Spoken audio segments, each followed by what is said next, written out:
Existe um longo caminho entre as suas escolhas e o seu sucesso. E o que determina se você vai chegar lá ou não está em suas mãos. Com um sistema de ensino diferenciado que linka um regime de metas de estudo com um treinamento personalizado para cursos online, o lacconcursos.com.br é líder nacional em aprovações de concursos. Clique LAC e assista uma videoaula grátis. lacconcursos.com.br, o seu link para o sucesso.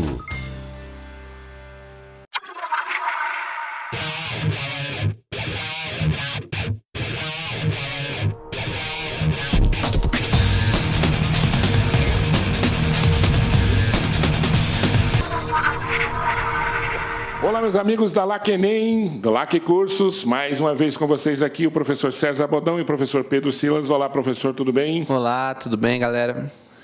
Nós estamos aqui hoje para quê? Redução da maioridade penal, parte 2. Nós, na semana passada, falamos dos argumentos favoráveis à redução. E hoje, conforme o combinado, nós vamos falar sobre os argumentos contrários à redução. Quais argumentos nós temos que colocam em xeque esta lei 171, não podemos esquecer, a lei famosa 171. A emenda constitucional. A emenda constitucional, não a lei, né? Estou falando um leigo aqui, um profissional aqui, ele vai me corrigir, porque eu sou um tapado. Não, a gente combina isso, até porque a gente tem que trabalhar a questão do linguajar com relação até à técnica da redação. Correto, né? Correto, claro. Então é uma PEC. Certo? Exato. Agora acertei. É uma PEC, proposta de emenda constitucional 171, que trata da redução da maioridade. Então agora nós vamos ver quais são os argumentos contrários à redução. E aí, professor? Então, o artigo 228, nós temos a seguinte sistemática. A nossa Constituição Federal ela é do tipo rígida, isto é, para que ela possa ser alterada, é mediante um processo torturoso, um processo muito difícil de alteração dessa Constituição. Esse processo de alteração é chamado de emenda constitucional. É como se a Constituição precisasse de uma cirurgia plástica. E aí a emenda vem para corrigir alguma imperfeição ou melhorar alguma situação. Acontece, como numa cirurgia plástica, nem tudo pode ser mudado. Desta forma, existem os chamados direitos e garantias fundamentais, isto é, são garantias que são dadas para qualquer cidadão ou qualquer pessoa que esteja transitando em território brasileiro, aonde que é o mínimo que uma pessoa tem que ter dentro do Estado Democrático de Direito brasileiro. E desses direitos não estão só lá no artigo 5º da Constituição Federal. A doutrina diz assim, não, estão espalhados na Constituição. E muitos doutrinadores dizem que o artigo 228 da Constituição é uma cláusula pétrea, isto é uma cláusula, é um direito que não pode ser alterado para diminuir a garantia, porque pode-se diminuir, pode-se alterar uma cláusula pétrea? Pode. Ah, tá. Isso que eu ia perguntar, se é possível, né? Pode, mas desde que seja para melhorar e não para reduzir uma garantia. Então, aqui os doutrinadores dizem, olha, se você reduzir, passar de 18 para 16 anos, você está reduzindo uma garantia. E a redução dessa garantia afronta a cláusula pétrea, logo seria proibido e, consequentemente, essa emenda constitucional seria inconstitucional. Mas isso, professor, uma pergunta agora daquela parte leiga do negócio. Sou eu e os meus alunos. E muita gente que está nos assistindo também. Então, assim, isso está no campo da legalidade, isso quer dizer, isso é fato, ninguém se discute, ou isso está no campo das interpretações jurídicas? Aí que está. É uma mistura dos dois. É uma mistura dos dois. Por quê? Porque ela é uma cláusula pétrea. O artigo 228 é uma cláusula pétrea. Agora, a interpretação é a seguinte. Você reduzir a maioridade penal é uma extensão de uma garantia ou é uma eliminação de uma garantia? Então, o primeiro julgamento tem que ser esse, a primeira interpretação tem que ser essa. E óbvio, quando está no campo das interpretações, há pessoas contrárias e a favor, e há sempre quem perde sempre vai dizer, não, tá, é inconstitucional. É o ponto mais forte da tese contra a redução, porque quem é favorável pela redução diz assim, não, nós não estamos reduzindo. Está dizendo, você é punido penalmente, você não deixa de ser punido penalmente. O que nós vamos alterar apenas é a idade. Aqui diz, não, eu sei, mas a idade tem que ser 18. Se você quiser alterar, tem que ser para 21, para 20, mas nunca diminuir. Sim. E quem julga isso, na verdade, se tiver um impasse? É o Supremo? É o Supremo, o STF. Ok, importante isso, né? Bom, mais uma aqui. Segundo argumento. Opa. O segundo argumento é que, assim, nós, ao longo da nossa história, sempre fomos capacitados no sentido de entender, enfim, fomos criados a entender que nós só seríamos responsáveis a partir dos 18 anos. Que uma pessoa só seria dona de si a partir dos 18 anos. Inclusive, os nossos julgados dizem, você tem a obrigação de prestar pensão alimentícia ou prestação alimentícia até os 18 anos. Depois, você vai continuar com essa responsabilidade se tiver que arcar a faculdade do seu filho. Por quê? Aos 18 anos, você teria a possibilidade de trabalhar, você teria uma formação biológica e mental suficiente para lidar e ser um adulto perante a sociedade. Então, esse argumento diz assim, não, os menores de 18 anos não teriam essa formação biológica, ou seja, a física e a mental também, para poder enfrentar uma realidade prisional. Na verdade, quem nunca foi um jovem que fez uma besteira, ou que escolheu errado, ou que talvez se arrepende por uma coisa da própria juventude. Então, a gente não poderia nunca trabalhar com a ideia de que quem tem 16 anos tem uma formação biológica plena, que não é verdade. Eu vou só perguntar em relação ao seguinte. Dos argumentos favoráveis à redução é exatamente o fato das pessoas dizerem, do ponto de vista leigo, dizem na televisão, o cara tem 16 anos, mas é melhor que eu.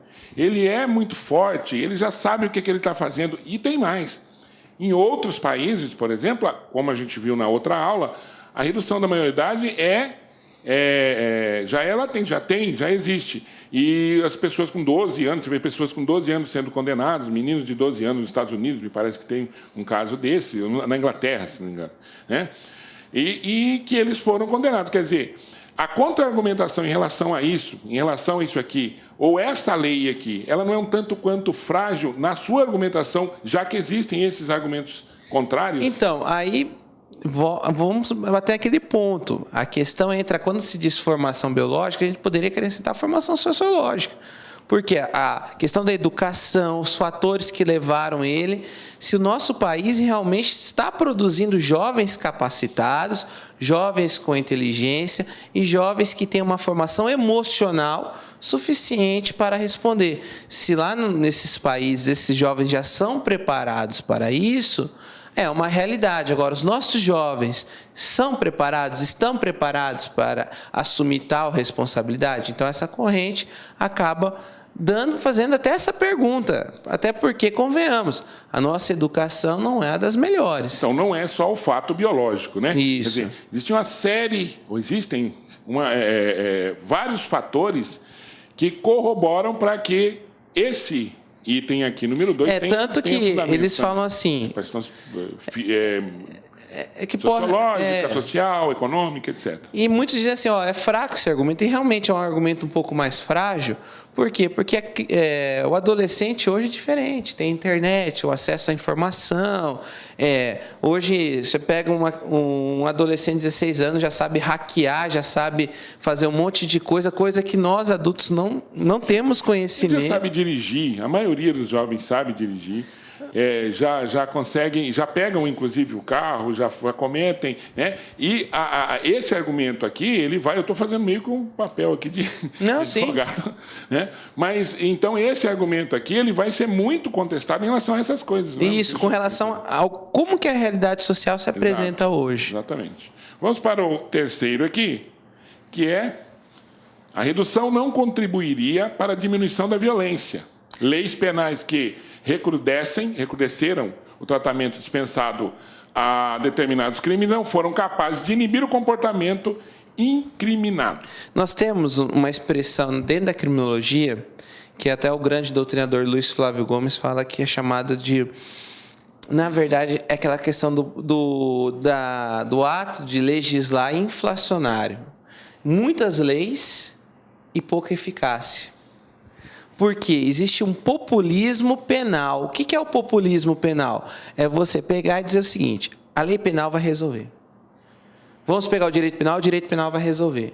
Então, o que acontece? Se a gente reduz, se o legislador vai reduzir a maioridade penal, isso não quer dizer que será um sinônimo de sucesso ou que vai reduzir a quantidade de crimes. Por quê?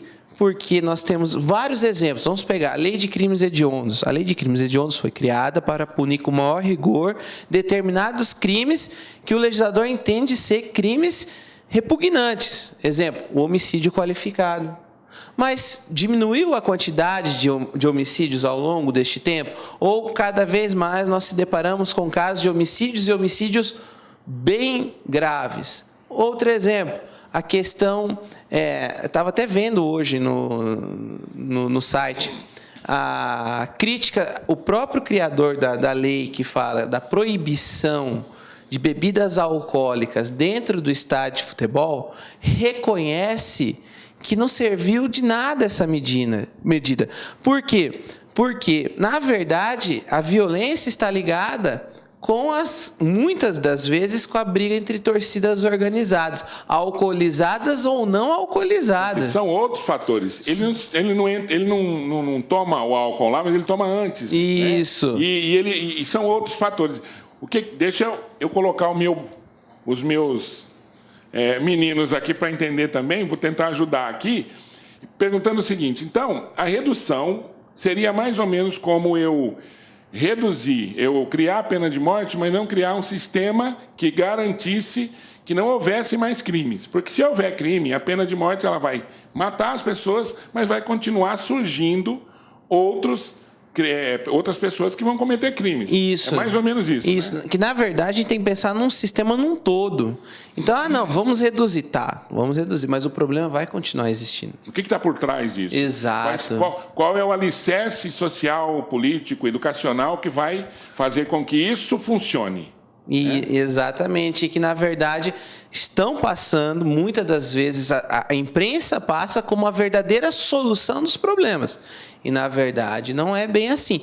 O outro exemplo é a lei de tráfico de drogas. Fizeram o maior rigor com a lei de tráfico de drogas e hoje a lei de tráfico de drogas ela também não resolveu a quantidade de crimes relacionados ao tráfico de drogas. Então, a gente tem a falsa ilusão de que se existir uma lei que puna, qual que é a verdadeira solução?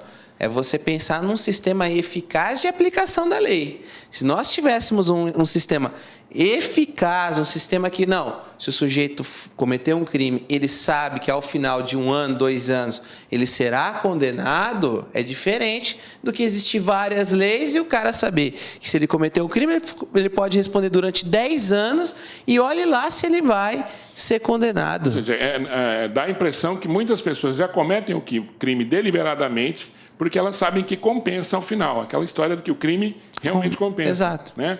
Bom, mais uma. Aqui o quarto, professor. A prisão de menores de idade, isso aqui mais um argumento, né, que vai ser contrário à diminuição da maioridade penal. A prisão de menores de idade em companhia de criminosos maiores, num sistema prisional assumidamente falido, contribuiria para aumentar a reincidência. Ou seja, o cara, ao sair, ele voltaria a cometer crime e aí talvez... É porque é aquela história. Todo mundo já escutou a expressão que a prisão é uma verdadeira escola de criminosos. No Brasil, né? Isso no Brasil.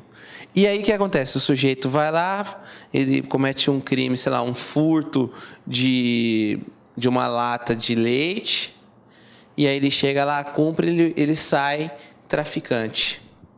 Por quê? Porque ele convive com presos. Então, imagina só você jogar um rapaz de 16 anos dentro de um presídio, onde, infelizmente, Mas na lei fala que separa, tudo, mas na prática não ocorre esse processo de separação de forma estrita, porque não tem espaço dentro do presídio para isso.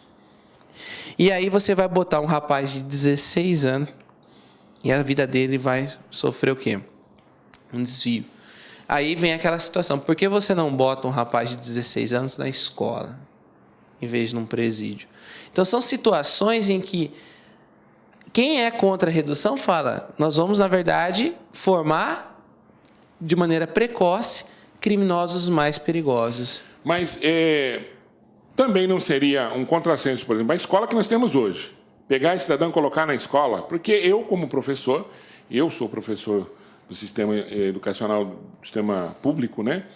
E eu vejo muitas vezes, já vi muitas vezes à noite, a pessoa falando assim, professor, o senhor assina aqui para mim, porque o juiz precisa que eu assine isso aqui, ó, para eu ir. Mas ele frequentava muito pouco. E aí, até por medo, você assina. Né? Porque senão eu fico lá não sei onde, fico lá não sei das quantas.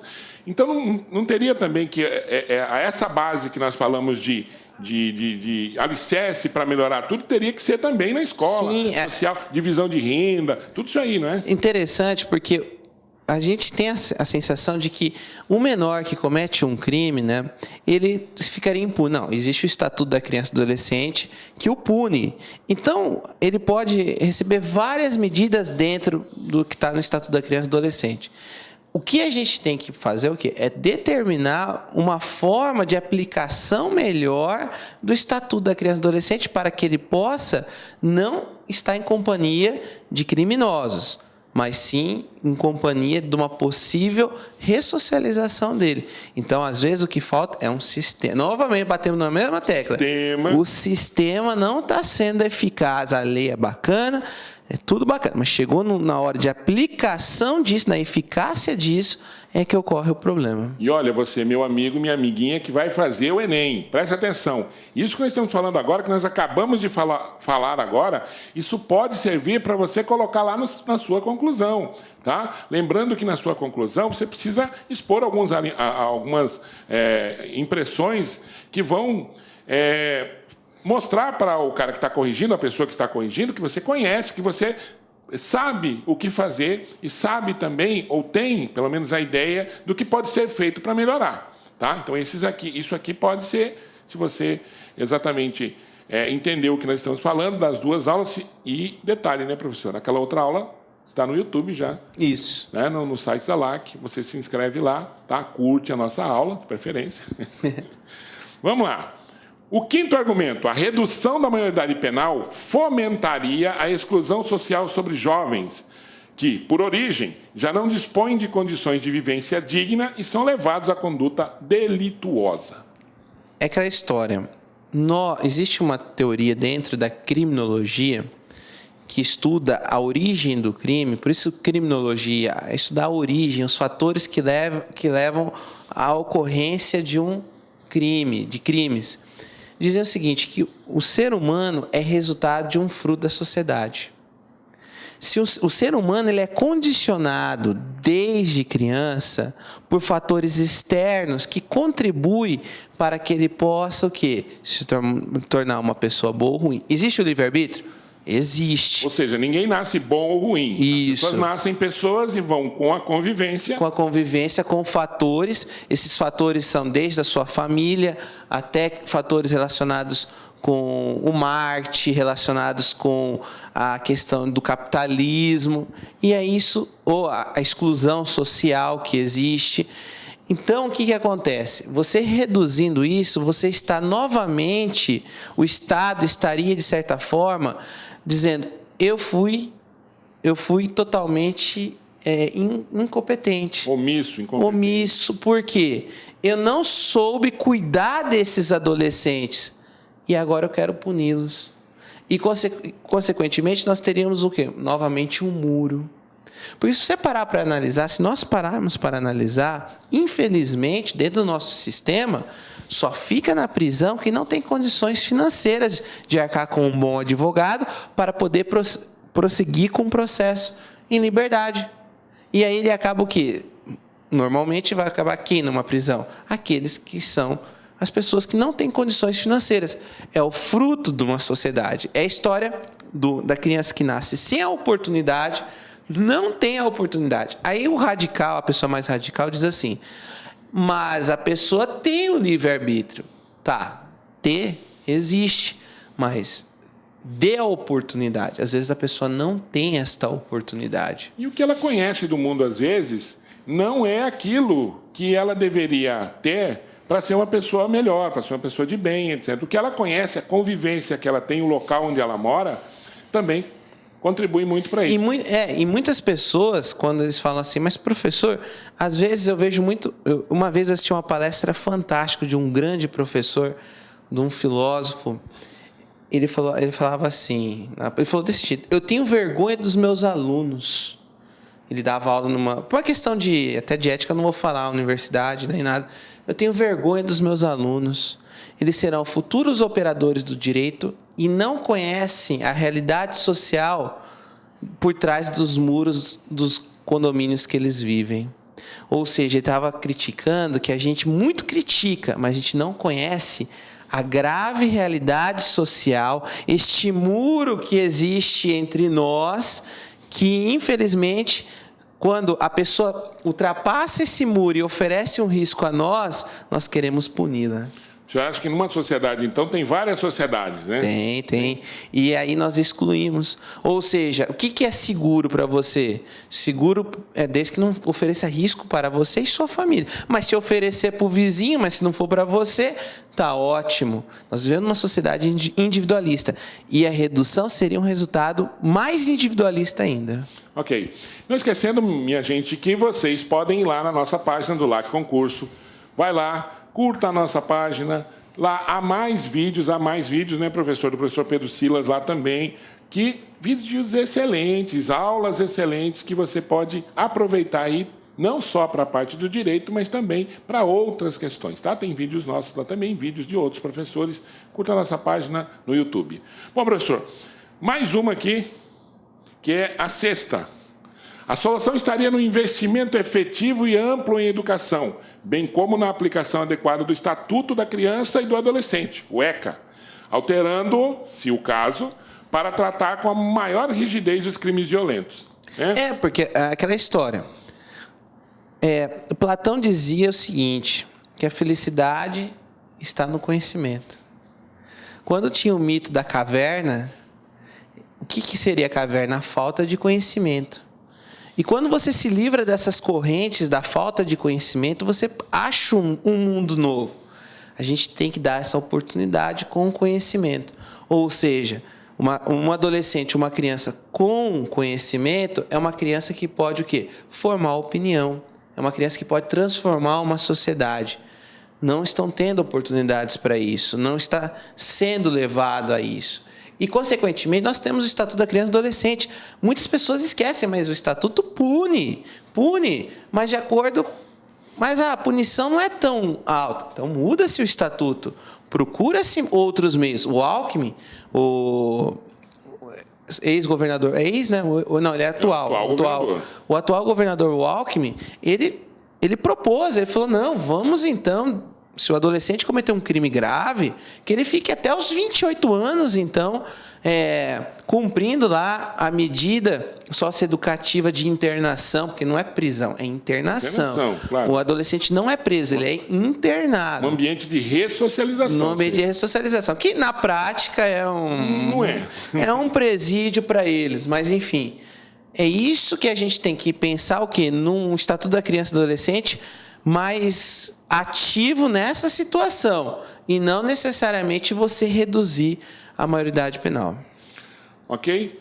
Bom, aqui tem reflexos sociais indesejados. Primeiro, novos consumidores. Por que esse é indesejado, professor? Porque é o seguinte, esse aqui foi um tópico que eu tenho o maior carinho. Eu tenho o maior carinho. Por quê? Nós falamos dos argumentos pela redução, os argumentos contra a redução. Mas este tópico aqui é interessante porque nós não estamos compreendendo que se reduzirmos a maioridade penal, o que pode gerar isso dentro de um sistema jurídico. Pense num sistema jurídico como se fosse algo, um verdadeiro círculo. Se você alterar algum ponto do círculo, vai alterar o círculo inteiro. Se você incluir uma nova cor, vai se alterar toda a cor do círculo. Então é isso, os reflexos que não são falados na televisão, que não são falados nos debates, mas que vão acontecer. E o primeiro ponto são os novos consumidores. Como assim os novos consumidores? Reduzindo a idade penal para 16 anos, vai se permitir que o adolescente, então, responsável, ele vai poder tirar carteira de motorista. E ele tirando essa carteira de motorista, o que vai acontecer? É um novo consumidor. Você acha que a indústria automobilística não está querendo, não está torcendo por essa redução? Você ter a oportunidade, quem tem condição de dar um veículo para o seu filho com 16 anos de idade? Inclusive, já temos um projeto de lei do senador Magno Malta, em que ele já ele deseja que o menor de 16 anos de idade possa pegar num veículo. Aí vem uma coisa importante. Você acha, com o trânsito que nós estamos, que nós que temos uma certa experiência no trânsito, já vemos vários exemplos de loucura. Eu sou professor universitário. Quando eu saio da faculdade, eu tenho medo. Porque quando eu saio da faculdade, o que tem de alunos que saem como se fosse uma corrida de Fórmula 1, que saem com som alto, principalmente numa sexta-feira à noite, é uma coisa assim que dá medo. E isso que eles têm 18, 19, 20 anos. Agora você imagine um carro na mão de um adolescente de 16 anos de idade. Aí um rapaz falou assim, mas professor, lá nos Estados Unidos pode, mas lá nos Estados Unidos... Voltamos àquela... O sistema é eficaz. Lá, se o sujeito ele tem a noção que se ele fizer algo errado no trânsito, ele é punido. Aqui não. Aqui no Brasil, a sensação é de impunidade total. Aqui, infelizmente, fazendo uma correlação, se você matar alguém no trânsito, a sua pena é menor. Pasmem, senhores. A sua pena é menor se você matar uma paca. Uma capivara no meio da rua, matou? Se você chegar... caçar uma paca, você vai lá e atirou e matou uma paca, uma capivara, um animal, sua pena vai ser maior do que se você pegar o seu carro, se embriagar e matar uma pessoa. O nosso sistema, ele é totalmente desproporcional em alguns aspectos. Você considera essa lei do senador Magno Malta, esse senador aqui está muito bem falado. Sim, ele é o senador que defende a redução, é um dos líderes. Ele também defende, salvo engano... Ele é evangélico, né? Isso, ele defende, eu concordo com ele que ele defende a não legalização do aborto. E, enfim, ele defende certos projetos aí bem polêmicos do Congresso. Ok. Vamos aqui. O 2, tabaco e álcool. É a lógica cruel também. Se com 16 anos você pode responder penalmente, porque você vai falar assim, mas professor, a idade penal é diferente da idade civil. É diferente. Tudo bem, meus amigos, mas se você pode responder o maior, que é o penal com 16 anos, por que você não pode o menor, que é fumar e beber? Então, novos consumidores. Nós teremos a possibilidade de rapazes com 16 e mulheres com 16 anos de idade podendo tomar sua bebida alcoólica e fumar. Ah, professor, mas eles fazem isso. É isso que é a pergunta que a maioria das pessoas fazem. Professor, mas e aí? Eles já fazem isso. Eles fazem isso. Mas a repressão deveria ser maior. Por quê? Vai custar nos nossos bolsos. Porque a partir do momento em que a pessoa bebe e fuma com maior antecedência, terão doenças. Quem que vai arcar com essas doenças? O Estado. E o Estado está preparado para receber uma nova população doente e viciada em cigarro e álcool? É para se pensar. Muito bem. Mais uma aqui. Nova massa de mão de obra. Porque é aquela história. Se com 16 anos você vai poder responder penalmente... Vai poder dirigir, vai poder dirigir, vai poder beber e vai poder trabalhar sem nenhum tipo também de... Alguns acham até positivo. Não, vamos botar o rapaz para trabalhar com 16 anos. Pois é, por que você vai proibir o trabalho dele?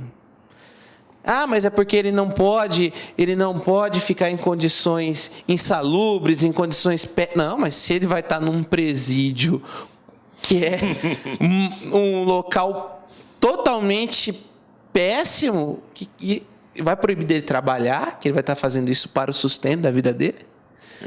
Esse aqui eu acho que é um tanto quanto polêmico pelo seguinte.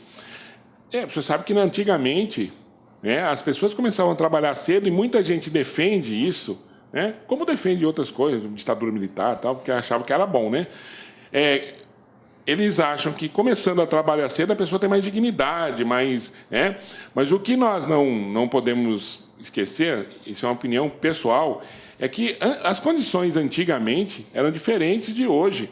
Então a pessoa tinha muito mais necessidade, ela tinha muito mais obrigações mais cedo. Hoje, com a competitividade, com tudo que nós temos no mundo, um adolescente, se deixar de trabalhar, como acontecia antigamente, para poder deixar de estudar, para poder trabalhar, as consequências sociais para a sua vida serão muito maiores do que antigamente também. A gente fazia riqueza sem ter escolaridade. Hoje, muito difícil. Hoje, muito difícil. E temos que lembrar que criança tem que ter o tempo de brincar, exatamente. O adolescente tem que ter o tempo também de aproveitar, descobrir, e quando chegar adulto, são as fases que a gente tem que respeitar na vida, porque a vida, até então, ela é muito curta, Temos que aproveitar as fases dela. Mais uma vez, nós convidamos vocês a curtir a nossa página no YouTube. E mais, professor? Pode mandar as sugestões, pode mandar as críticas, viu? Nós estamos abertos, é um programa democrático, esse aqui é uma aula que nós estamos fazendo para vocês, e você pode mandar a sua crítica, você pode mandar a sua sugestão, e inclusive sugestão de novas aulas, professor? Com certeza. Colocar aí, professor, eu quero ver essa aula aqui. Sobre a legalização ou não do aborto, enfim, exato. Aí vai. Tá? Mais uma aqui, professor, é o fechamento dessa parte aí. Dessa forma, se o menor de 18 anos pode responder penalmente, não seria razoável proibição de qualquer trabalho. Essa é uma conclusão dessa perspectiva de ser a favor da redução. Ou da redução. Tá? Ou ser contra a redução, também tem o seu preâmbulo. Aí você precisa saber, assista às duas aulas para que você possa entender melhor isso aqui. Bom, e aqui? Aqui é a parte... Aqui, vamos dizer assim, é a pedra de toque no momento. Por quê? Existe uma regra que é o seguinte. Alguns direitos fundamentais, eles são garantidos no momento do seu nascimento. Quando você nasce, esse direito já está atrelado a você. Direito ao nome, direito à imagem, direito à vida, vários e vários exemplos. E acontece o seguinte. Quando eu nasci... Aliás, quando eu nasci... Não, vamos botar. Quem nasceu na Constituição pós 1988, ele nasceu com a seguinte condição. E nós também estamos nessa mesma condição, porque é uma nova Constituição. Mas, enfim, que só poderia responder penalmente as pessoas maiores de 18 anos. É um direito fundamental, é uma regra já estabelecida. Ao nascer, você já tem essa regra estabelecida. É um direito adquirido. E peraí, se você pegar e mudar as regras do jogo, reduzindo para 16 anos de idade, fica a pergunta no ar. Então, peraí, essa regra, então, só valeria para aqueles que nascerem depois da mudança da emenda constitucional. Aquele negócio do direito adquirido, que o pessoal fala.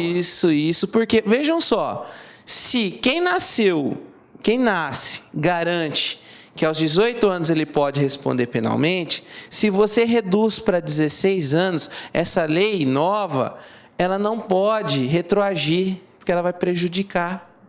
Mas e já existem exemplos de jurisprudência que trata sobre esse assunto, professor? De direitos fundamentais, não. É complicado. É uma tese... É uma lógica que vai gerar uma tese e pode gerar uma discussão grande, E é isso que, às vezes, nós não estamos entendendo que o STF pode chegar lá em cima e falar, não, pode reduzir, só que vai valer para quem nascer depois da redução. Isso é uma possibilidade. É uma possibilidade. É uma possibilidade. E aí, o que vai acontecer? Dois tipos de adolescentes, dois tipos de crianças. Exatamente. Aí todo mundo fala assim, mas, professor, o tempo do crime é no momento em que você comete o crime. Aí você vai aplicar a lei penal, mas não se trata de lei penal. Se trata de direito fundamental. E quem trata disso aí é qual área do direito? É o direito constitucional? Então, a grande briga vai ser... Olha, todo mundo acha que é só reduzir, resolve. Vocês não estão entendendo. Se reduzir, vai trazer uma mudança geral em todo o ordenamento jurídico. E eu vi uma palestra de um professor de direito dizendo que tem um ordenamento aí que, para que alguma coisa seja punida, ela tem que ter, naquele momento que foi constituído, tem que ter uma lei, e aquela lei fale sobre aquilo. Isso. Né? Que é, se não me engano, é do direito penal. Né? Isso. Fale sobre aquilo. Porque senão não adianta. Exatamente, né? que é o princípio da legalidade. É o princípio da legalidade penal, exatamente. O rapaz dava até o exemplo do incesto. Né? Isso. Incesto no Brasil, eu não sabia, mas não é crime. Não né? é crime, se isso. for maior de 18 e tal. Agora, se fizer uma lei dizendo que é crime, o cara que fez antes da lei não pode ser punido. Não pode ser punido, porque existe uma regra que a lei penal ela não pode retroagir, salvo para beneficiar o réu. Agora, um direito fundamental penal, que é mais fundamental. É mais fundamental, é. Então, é uma tese muito legal, uma tese... Confesso que eu também pensei nessa tese, sabe? Foi uma coisa que... São os estudos, a gente vai estudando e a gente vai trabalhando com as teses. Isso aqui também é a mesma coisa, né? Isso. Ok, vamos para aqui, ó. Então, aqui. Aqui, ó. Aí por quê? Essa tese é amparada numa tese jurídica chamada proibição do retrocesso social. Você não pode retroagir direitos fundamentais, senão você vai estar retrocedendo. Então, dessa forma, tem que se garantir, enfim. É uma discussão jurídica, é uma discussão que nós estamos trazendo aqui aprofundando. Esses pontos dos efeitos colaterais, você que está fazendo a redação, você só põe se você se sentir seguro para aprofundar o assunto. Mas isso aqui são, na verdade, para ampliar a visão do debate. São subsídios que você precisa ter, concordando ou não. Aliás, é um direito seu não concordar com o que nós estamos dizendo aqui, porque esse aqui é um espaço de debate, um espaço que nós estamos criando aqui para que você, meu amigo, minha amiga, que vai fazer o concurso, que vai fazer as redações da área jurídica, dos concursos que exigem redações e que podem ter este tema, você tenha subsídios, elementos para poder colocar, para poder discutir, para poder, enfim, fazer uma redação de boa qualidade e até uma prova também de boa qualidade aí nos seus concursos. Bom, aqui. Então, aqui, mais uma parte, ó. Que ainda continuando o mesmo, teria ou não direito adquirido, né? Que é aquilo que já explicamos. Ok. Nós vamos ver agora, moçada, uma série de charges, tá? Que nós vamos debater aqui e que é importante. Você que faz o Enem, você vai trabalhar com muita charge, muito quadrinho, né? Vai trabalhar com cartoons, enfim, várias linguagens não verbais, juntamente com a linguagem verbal. E aqui, nós temos algumas aqui, né? Então, olha esta charge aqui, colocando assim, atira você, eu fiz 18 anos ontem, demorou, né? Quais os elementos que envolvem aqui? Primeiro, os elementos jurídicos, professor. Aqui entra aquela situação da minoridade gera impunidade. Então, por quê? Ó, eu já fiz 18, eu respondo penalmente. Você que não tem 18 anos, atira, porque eu vou sair ileso, você vai sair ileso também. Então, é uma brincadeira, uma crítica, na verdade. Aqui é uma charge favorável pela redução penal, porque estava dizendo o seguinte, os criminosos, de certa forma, eles têm a inteligência de usarem menores para cometer crimes. Se tem uma coisa que o crime organizado tem, é inteligência, né? Então, aqui você vai observar vários fatores. A questão legal, que o professor acabou de falar, a questão da linguagem verbal e não verbal. Quer dizer, o que é linguagem não verbal? O desenho. Tudo aquilo que não tem palavra é linguagem não verbal, tá? E o fato, atira você porque eu fiz 18 anos ontem, já te dá nas entrelinhas aqui a informação de que se eu fiz 18 anos ontem, eu já sou maior, ou de maior. Como inclusive, fala, até né? a posição das armas, ó, pode ver que é uma pessoa baixa. É que é a linguagem não verbal. Quer dizer, o posicionamento da arma aqui me diz que essa pessoa que já fez 18 anos é maior que essa aqui, que ainda não fez. E o rapaz perdido, tipo, né? Tipo, como é que é? Como é que é? Quem vai me matar? Peraí, não é assim, tá? Lembrando que se a pessoa fez 18 anos no dia, ela já responde. Já responde penalmente. Vamos a outra aqui, professor. Aqui, ó. Maioridade penal vai ser 16 anos. Sem problema. A gente nunca chega até lá mesmo. Então, olha só a crítica social que tem essa charge. Olha o fundo, né? Olha a favela lá no fundo. A favela, a precariedade, o jeito que as crianças, né, estão se vestindo e a crítica social. Ou seja, eu posso dizer nas entrelinhas, porque quem refaz o texto sou eu. Quem ressignifica sou eu. Quanto bom leitor, eu preciso sempre ressignificar o texto, que é o que nós estamos fazendo aqui. Tá? Então, o que eu posso tirar daqui? Ora, a maioridade penal não vai adiantar se os jovens não chegam até os 16 anos. É a falta de educação, a falta de oportunidade. Eu sempre falo assim que... Sabe qual que é a grande diferença entre um criminoso e uma pessoa, um cidadão, entre aspas, de bem? É que o cidadão tem o que perder e o criminoso não tem o que perder. Então, se o jovem não tem o que perder, ele só pensa assim, já está ruim do jeito que está. Se eu for, eu vou morrer. Ninguém vai sentir minha falta. Se eu for, eu posso ganhar, então ele vai para o tudo ou nada. E o pensamento, por isso que vem aquela questão, se você vai ser abordado por alguém, não reaja, né? Porque a pessoa que vai te abordar, ela já está lá no limite para acabar com a sua vida. Ou a dela ser acabada também, né? Vamos a uma outra aqui, ó. E os políticos continuam divergindo sobre a redução da maioridade penal? Sobre a redução da maioridade penal. Ou seja, é um bando de maiores infratores que nunca sofrem punição, discutindo se os menores infratores deverão ser punidos. Aqui uma crítica pesada, porque quem é que o sistema. É o sistema. Mas ele está falando também, professor, não vamos tirar o corpo, ele está falando também de quem? Dos políticos. Que o sistema, você vê, né? Falando, os políticos estão divergindo sobre a redução. A redução da maioridade penal é uma questão de sistema, de justiça criminal. Mas e eles?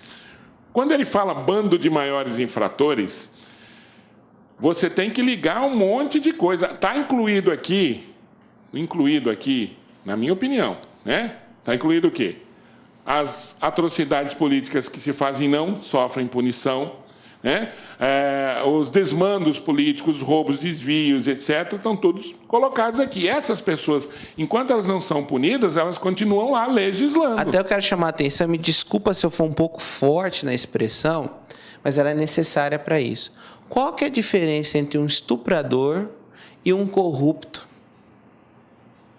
Aí todo mundo fala assim, mas professor, o estuprador é bárbaro, porque ele vai lá, os dois são condutas graves. Um estupra uma pessoa, que é grave, gravíssimo, merece punição, e o outro estupra um país. Tira perspectivas. De milhões, acabam matando. Quando você chega lá no hospital e não tem uma vaga de UTI, é porque teve um ato de corrupção que tirou a vida do seu parente.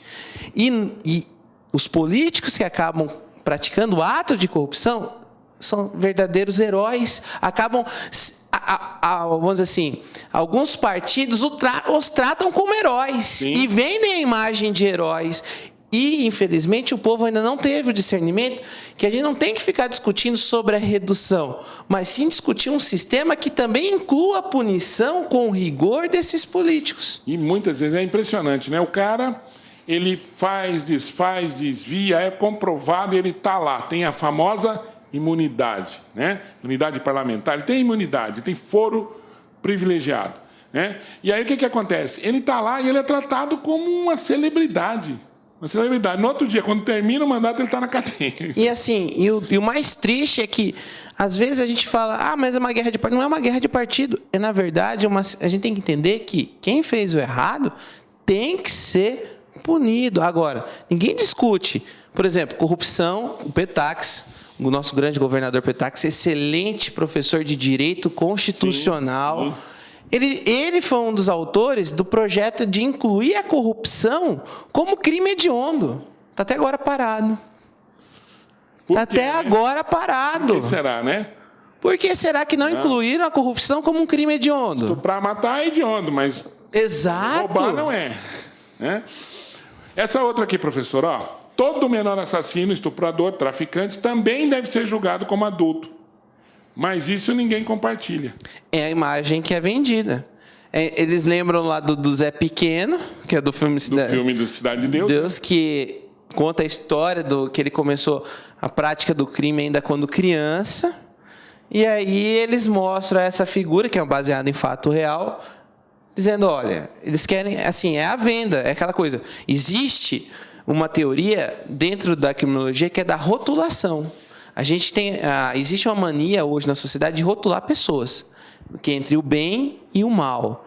Então, para quem faz a campanha da redução, eles usam muito a rotulação e bota a imagem em casos graves, né? Exatamente. Quer dizer, a propaganda bem forte, a mídia também coloca essa propaganda e você vê pessoas instruídas, jornalistas que são a favor da pena de morte, explicitamente a pena de morte, a favor da diminuição, mas sem nenhum critério. O que nós queremos aqui, moçada, né? Cada um tem aqui a sua opinião, mas nós queremos criar um espaço de debate. Um espaço que você, estudante, você que vai fazer o concurso, tenha a sua opinião pessoal, mas tenha outros subsídios, tenha outras perspectivas. Não concorde, mas tenha argumentos para não concordar. E não simplesmente dizer, tem que ser punido porque é mal. Pera, quais são os argumentos? Qual que é a finalidade? Mais uma aqui, professor. Essa é bacana, né? Ó, redução da maioridade penal. Estes aqui estão limpos. Sorte sua, né? Então, a gente pode chegar à conclusão que daqui uns dias... Por quê? A perspectiva é a seguinte. Quem faz esse tipo de charge, ele já pensa lá na frente, né? Ele está pensando assim, bom, eu sei que diminuir só a maioridade penal não vai adiantar. Daqui uns dias... Chegando à conclusão de que diminuir para 18, de 18 para 16 não vai dar certo, o que você vai fazer? Vai diminuir de 16 para 12, depois para 10. Né? Então, se não melhorar o sistema, tudo aquilo que nós já conversamos, não... Inclusive, vi uma charge não pude pôr, porque eu não encontrei ela, mas eu tinha visto ela no Facebook, que era os policiais do BOP esperando a criança nascer para prender. Então, assim, a mãe estava lá... Pede para sair. Em trabalho de parto e já estavam esperando. Pede para sair. Então, assim, é perigoso, porque nós vamos voltar à discussão daqui 30 anos, vamos reduzir para 12, e assim por diante, não vai resolver o problema. Ok. Então, vocês verificam que, quando você vai interpretar um texto que exige o conhecimento de mundo, o conhecimento contextual, quer dizer, você vai ter que ter informações além do que está aqui na charge. Outras informações que vão contribuir para que você entenda melhor o que está ali. E sempre ressignificar o texto. Tá? Há um poema do Carlos Drummond de Andrade que ele diz assim, professor, ó, chega mais perto e contempla as palavras. Cada uma tem 1000 faces secretas sob a face neutra. E te pergunta se é interesse pela resposta pobre ou terrível que lhe deres. Trouxesse a chave? Então é importante que você saiba que no que está escrito aqui, tem milhares de significados que você pode ter, e quanto mais informação, quanto mais leitura, quanto mais textos de qualidade você lê, mais a sua interpretação vai ser eficiente e também de qualidade, tá? Então vamos lá, mais uma aqui, essa é boa, hein, professor? Bem crítica, né? Essa é aquela história, o Estado não faz as políticas, mas ela é boa para apontar o quê? A punição na cabeça. E você pode observar aqui nas linguagens verbais e não verbais, claro que a gente está tratando aqui uma charge do Rio de Janeiro, né? Você pode observar ali. Que é o lado bonito da cidade aqui. De um lado, e onde, se você perceber bem, está o Estado gigante, né? Então, o Estado, isso não é por acaso. O chargista, quando vai fazer isso... O muro com, né? Então, os prédios, o lado bonito está ao lado. O Estado está ao lado disso aí. Em compensação, do outro lado... né? Tem um helicóptero aqui que provavelmente é da polícia e o menor aqui com a bola na mão, Porque, tá? Sendo ameaçado pelo porque Estado. só consegue sair da favela quem é jogador de futebol. Tem esse detalhe, né? E jogador de futebol, aquele percentual bem pequeno que consegue... Que é o único sonho de quem tá lá, porque você quer ser quando crescer? Quero ser o Ronaldinho Gaúcho, quero ser o Ronaldo, quero ser o Neymar. Você escuta isso lá. Exatamente. E ninguém fala, eu quero ser um professor. São difíceis. Eu quero ser que nem o Bill Gates. Acho que se o cara falar, eu quero ser juiz, eu quero ser promotor. Não, ninguém. É complicado. Juiz e promotor ainda tem bastante, professor, mas professor eu acho que é uma classe em extinção. Nós estamos aí, é uma classe em extinção. Você pergunta numa sala de aula normal de ensino médio, quem quer ser professor? Ninguém levanta a mão. É aquele barulhinho do grilo. Do grilo? É aquilo lá. Tá? Bom, qual a conclusão que nós chegamos então, professor, sobre isso? A conclusão é que as 2 aulas serviram para isso, para provocar o debate, para provocar, estimular você, para que você entenda que quando vai se argumentar sobre algo, a gente tem que conhecer os 2 lados. E cabe a você que está nos assistindo, numa redação e até no cotidiano, poder passar isso num papel e passar isso para os seus amigos, porque o conhecimento nunca ocupa espaço. Mais interessante de toda a aula é promover o debate. O debate mas debate com qualidade, debate com argumentos, não debate em que um discurso tente sobrepor o outro através da força, através da coerção pura e simples. Não, tem que ser um debate qualificado, as pessoas debatendo, tendo as suas próprias opiniões e divergindo, que é o que faz a nossa sociedade ser democrática. Não, e a educação é peça fundamental num debate, conhecimento. Todo mundo escuta isso, eu vou voltar a repetir, vou reforçar isso para vocês. Podem tirar sua roupa, podem tirar seu alimento, podem tirar tudo de você, menos o seu conhecimento. E conhecimento é algo que transforma a sociedade. Então, sempre que você se deparar com uma notícia, se deparar com algo, busque saber os 2 lados.